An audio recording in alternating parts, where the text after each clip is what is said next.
Company board LGS പരീക്ഷയ്ക്ക് വളരെ പ്രധാനപ്പെട്ട ഒരു മേഖലയാണ് നമ്മളിപ്പോൾ ഇവിടെ പഠിക്കുവാനായി പോകുന്നത്. ഇത്തരത്തിലുള്ള കൺഫ്യൂസിങ് ഫാക്റ്റ് നിങ്ങൾക്ക് കൂടുതലായിട്ട് വേണമെന്നുണ്ടെങ്കിൽ നിങ്ങൾ തീർച്ചയായിട്ടും ഈ വീഡിയോയുടെ താഴെ എന്ത് ചെയ്യുക, കമൻ്റായിട്ട് രേഖപ്പെടുത്തുക. ആവശ്യാനുസരണം നമ്മൾ എന്ത് ചെയ്യും, ഇത്തരത്തിലുള്ള കൂടുതൽ കൺഫ്യൂസിങ് ഫാക്റ്റ് നമ്മൾ കൊണ്ടുവരുന്നതായിരിക്കും. അപ്പോൾ നമുക്ക് ചോദ്യോത്തരങ്ങൾ നോക്കാം.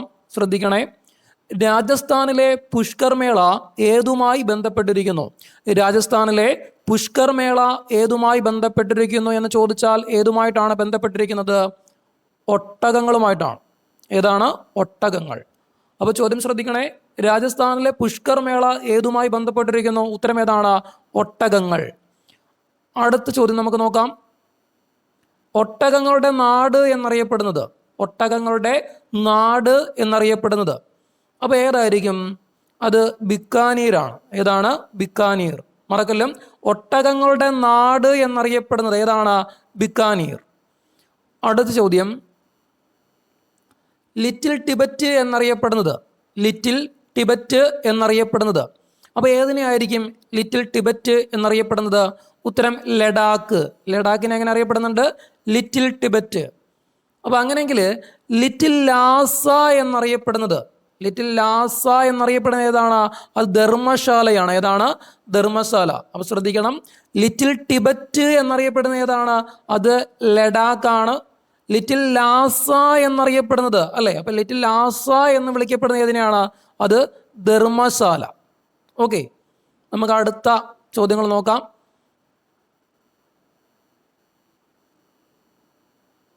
ഓറഞ്ച് നഗരം എന്നറിയപ്പെടുന്നത്, ഓറഞ്ച് നഗരം എന്നറിയപ്പെടുന്നത് എന്തിനെയാണ് അറിയപ്പെടുന്നത്? ഓറഞ്ച് നഗരം എന്ന് എന്തിനെ ആയിരിക്കും? നാഗ്പൂര്. ഇതിനെയാണ് നാഗ്പൂര്. എങ്ങനെ അറിയപ്പെടുന്നുണ്ട്? ഓറഞ്ച് നഗരം. ഏതാണ്? നാഗ്പൂര് അല്ലേ? അപ്പം അങ്ങനെയെങ്കിൽ ഓറഞ്ച് നഗരം നാഗ്പൂരാണ് എന്നുണ്ടെങ്കിൽ മുന്തിരി നഗരം അല്ലെ? അടുത്തേതാണ്? മുന്തിരി നഗരം. മുന്തിരി നഗരം ഏതാണ്? അത് നാസിക്കാണ്. ഏതാണ്? നാസിക്ക്. രണ്ടും ശ്രദ്ധിക്കണേ, തിരിഞ്ഞു പോകലും. ഓറഞ്ച് നഗരം ഏതാണ്? അത് നാഗ്പൂര്. മുന്തിരി നഗരം അല്ലേ? മുന്തിരി നഗരം ഏതാണ്? അത് നാസിക്. ഏതാണ്? നാസിക്. ഓക്കെ, നമുക്ക് അടുത്തത് നോക്കാം.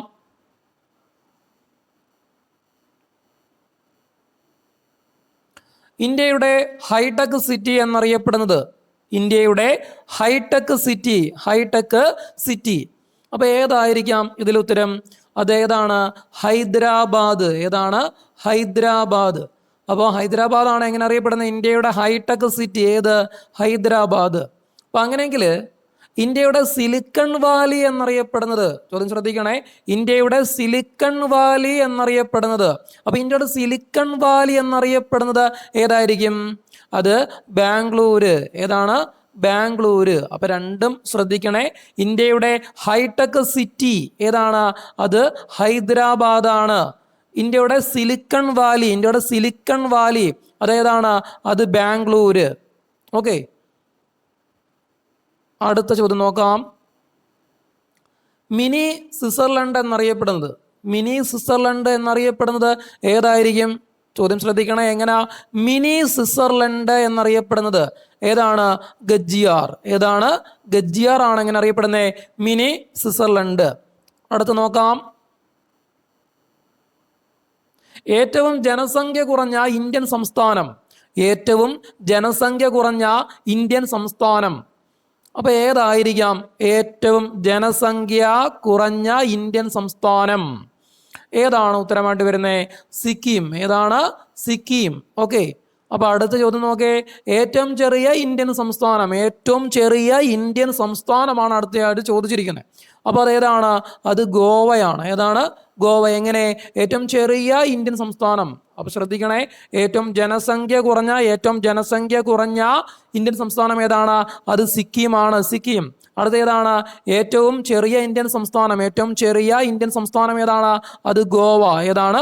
ഗോവ. അടുത്ത് നോക്കാം. നാഷണൽ ഡയറി റിസർച്ച് ഇൻസ്റ്റിറ്റ്യൂട്ട് എവിടെയാണ്? നാഷണൽ ഡയറി റിസർച്ച് ഇൻസ്റ്റിറ്റ്യൂട്ട് അപ്പോൾ എവിടെയായിരിക്കും? കർണാൽ. എവിടെയാണ്? കർണാൽ. ഓക്കെ, ചോദ്യം മറക്കല്ലേ. നാഷണൽ ഡയറി റിസർച്ച് ഇൻസ്റ്റിറ്റ്യൂട്ട് എവിടെയാണ്? കർണാൽ. കർണാൽ എവിടെയാണ്? ഹരിയാനയിലാണ് കേട്ടോ. അപ്പോൾ അടുത്ത ചോദ്യം നോക്കേ, ഇവിടെ ചോദ്യം ശ്രദ്ധിച്ച് വെച്ചേക്കണം. ഏതാ? National dairy research institute. അടുത്ത ചോദ്യം ശ്രദ്ധിച്ചേ. നാഷണൽ ഡയറി ഡെവലപ്മെന്റ് ബോർഡിന്റെ ആസ്ഥാനം. നാഷണൽ ഡയറി ഡെവലപ്മെന്റ് ബോർഡ് അല്ലേ? അപ്പം നാഷണൽ ഡയറി ഡെവലപ്മെന്റ് ബോർഡിന്റെ ആസ്ഥാനം ചോദിച്ചാൽ എവിടെയാണത്? ആനന്ദ്. ആനന്ദ് എവിടെയാണത്? ആനന്ദ്, ഗുജറാത്ത്. ചോദ്യം മറക്കല്ലും. നാഷണൽ ഡയറി ഡെവലപ്മെന്റ് ബോർഡിന്റെ ആസ്ഥാനം എവിടെയാണ്? ആനന്ദ് എവിടെയാണ്? ഗുജറാത്ത്. അപ്പം നേരത്തെ പറഞ്ഞത് ഒന്നുകൂടി ഒന്ന് ശ്രദ്ധിച്ചോണേ. ഏതാ? നാഷണൽ ഡയറി റിസർച്ച് ഇൻസ്റ്റിറ്റ്യൂട്ട് എവിടെയാണ്? അത് കർണാൽ. കർണാൽ എവിടെയാണ്? ഹരിയാന. അടുത്തായിട്ട് നമ്മൾ എന്താ പറഞ്ഞേ? നാഷണൽ ഡയറി ഡെവലപ്മെന്റ് ബോർഡിന്റെ ആസ്ഥാനം അതെവിടെയാണ്? ആനന്ദ്. ആനന്ദ് എവിടെയാണ്? ഗുജറാത്ത്. ഇനി നമുക്ക് അടുത്ത ചോദ്യം നോക്കാം. ഇന്ത്യയിൽ ആദ്യമായി അടിയന്തരാവസ്ഥ പ്രഖ്യാപിക്കപ്പെട്ടതെന്ന്. ഇന്ത്യയിൽ ആദ്യമായിട്ട് അടിയന്തരാവസ്ഥ പ്രഖ്യാപിക്കപ്പെട്ടത് എന്നാണ്? 1962. ചോദ്യം ശ്രദ്ധിക്കണേ. ഇന്ത്യയിൽ ആദ്യമായിട്ട് അടിയന്തരാവസ്ഥ പ്രഖ്യാപിക്കപ്പെട്ടതെന്നാണ് 1962. അടുത്തെന്താ ചോദിച്ചിരിക്കുന്നത്? ആഭ്യന്തര സംഘർഷത്താൽ ഇന്ത്യയിൽ അടിയന്തരാവസ്ഥ പ്രഖ്യാപിക്കപ്പെട്ടത്. ആഭ്യന്തര സംഘർഷത്താൽ ഇന്ത്യയിൽ അടിയന്തരാവസ്ഥ പ്രഖ്യാപിക്കപ്പെട്ടതെന്നാണ്? 1975 അല്ലേ? അപ്പോൾ ചോദ്യങ്ങൾ ശ്രദ്ധിക്കണേ. ഇന്ത്യയിൽ ആദ്യമായി അടിയന്തരാവസ്ഥ പ്രഖ്യാപിക്കപ്പെട്ടത് 1962. ആഭ്യന്തര സംഘർഷത്താൽ ഇന്ത്യയിൽ അടിയന്തരാവസ്ഥ പ്രഖ്യാപിക്കപ്പെട്ടത് 1975. അടുത്ത ചോദ്യം നോക്കാം. ലക്ഷദ്വീപ് സമൂഹങ്ങളിൽ നിന്നും മിനിക്കോയി ദ്വീപിനെ വേർതിരിക്കുന്നത്. ലക്ഷദ്വീപ് സമൂഹങ്ങളിൽ നിന്നും ഏതാ? മിനിക്കോയി ദ്വീപിനെ വേർതിരിക്കുന്നത് ഏതാണത്? അത് 9 ഡിഗ്രി ചാനലാണ്. ഏതാണ്? 9 ഡിഗ്രി ചാനൽ. ഓക്കെ, അടുത്ത് നമുക്ക് നോക്കാം. ആൻഡമാനിനെയും നിക്കോബാറിനെയും വേർതിരിക്കുന്നത്. ആൻഡമാനിനെയും നിക്കോബാറിനെയും വേർതിരിക്കുന്നത് ഏതാണ്? അത് 10 ഡിഗ്രി ചാനലാണ്. ഏതാണ്? 10 ഡിഗ്രി ചാനൽ. ചോദ്യം രണ്ടൊന്ന് ശ്രദ്ധിച്ചേക്കണേ. ലക്ഷദ്വീപ് സമൂഹങ്ങളിൽ നിന്നും മിനിക്കോയ് ദ്വീപിനെ വേർതിരിക്കുന്നത് ഏതാ? 9 ഡിഗ്രി ചാനൽ. ആൻഡമാനിനെയും നിക്കോബാറിനെയും വേർതിരിക്കുന്നത് ഏതാണ്? അത് 10 ഡിഗ്രി ചാനൽ. അടുത്ത ചോദ്യം നമുക്ക് നോക്കാം. ഇന്ത്യയും പാകിസ്ഥാനും തമ്മിൽ വേർതിരിക്കുന്ന അതിർത്തി രേഖ. ഇന്ത്യയും പാകിസ്ഥാനും തമ്മിൽ വേർതിരിക്കുന്ന അതിർത്തി രേഖ ഏതാണ്? അത് റാഡ്ക്ലിഫ് രേഖ. ഏതാണ്? റാഡ്ക്ലിഫ് രേഖ. ചോദ്യം ശ്രദ്ധിക്കണേ. ഇന്ത്യയും പാകിസ്ഥാനെയും തമ്മിൽ വേർതിരിക്കുന്ന അതിർത്തി രേഖ ഏതാണ്? റാഡ്ക്ലിഫ് രേഖ. അടുത്ത് നോക്കേ. ഇന്ത്യയും ചൈനയും തമ്മിൽ വേർതിരിക്കുന്ന അതിർത്തി രേഖ. ഇന്ത്യയും ചൈനയും തമ്മിൽ വേർതിരിക്കുന്ന അതിർത്തി രേഖ ഏതാണ്? അത് മക്മോഹൻ രേഖ. ഏതാണ്? മക്മോഹൻ രേഖ. എന്തിനൊക്കെ തമ്മിലാ? ഇന്ത്യയും ചൈനയും തമ്മിൽ വേർതിരിക്കുന്ന അതിർത്തി രേഖ ഏതാണ്? മക്മോഹൻ രേഖ. അടുത്ത് നോക്കേ. ഇന്ത്യയും അഫ്ഗാനിസ്ഥാനും തമ്മിൽ വേർതിരിക്കുന്ന അതിർത്തി രേഖ. ഇന്ത്യയും അഫ്ഗാനിസ്ഥാനും തമ്മിൽ വേർതിരിക്കുന്ന അതിർത്തി രേഖ. ഓക്കെ, അതേതാണ്? ഡ്യൂറന്റ് രേഖ. ഏതാണ്? ഡ്യൂറന്റ് രേഖ. അപ്പോൾ ചോദ്യങ്ങൾ ഒന്നുകൂടി ശ്രദ്ധിച്ചോ. ഇന്ത്യയും പാകിസ്ഥാനും തമ്മിൽ വേർതിരിക്കുന്ന അതിർത്തി രേഖ ഏതാണ്? റാഡ്ക്ലിഫ് രേഖ. ഇന്ത്യയും ചൈനയും തമ്മിൽ വേർതിരിക്കുന്ന അതിർത്തി രേഖ മക്മോഹൻ രേഖ. ഇന്ത്യയും അഫ്ഗാനിസ്ഥാനും തമ്മിൽ വേർതിരിക്കുന്ന അതിർത്തി രേഖ ഡ്യൂറന്റ് രേഖ. അടുത്ത ചോദ്യം നോക്കേ. ഇന്ത്യയിലെ ആദ്യത്തെ മെഡിക്കൽ കോളേജ് സ്ഥാപിതമായ പട്ടണം. ഇന്ത്യയിലെ ആദ്യത്തെ മെഡിക്കൽ കോളേജ് അല്ലേ? അപ്പോൾ ഇന്ത്യയിലെ ആദ്യത്തെ മെഡിക്കൽ കോളേജ് അതെവിടെയാണത്? അത് കൊൽക്കത്ത. എവിടെയാണ്? കൊൽക്കത്ത. ഓക്കെ, അടുത്ത ചോദ്യം നോക്കേ.